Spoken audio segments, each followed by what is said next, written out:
ဒီတနေ့ကနေတစ်ပတ်မှာရွှေတော်ပြပြ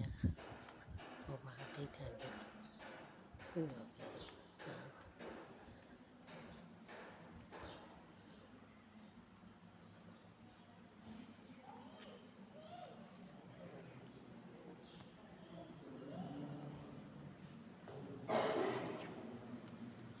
ဒုတိယဒီမနိုင်ငံမှာသမိုင်းဝင်ထည့်ခဲ့တာဒုတိယရေစံကျွန်းနဲ့ပြဟာကြီးကို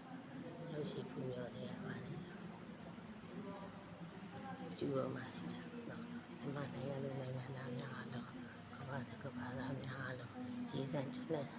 ပြဟာကြီးကိုရရွယ်ကိုယ်စိတ်နဲ့ပါချမ်းသာချမ်းသာပြီးပြပြီးခွာကြပါစေဒီကနေရာဆန္ဒပြအားလုံးတော့တောင်းတော်စီများလေးပြည်သူများပါစေ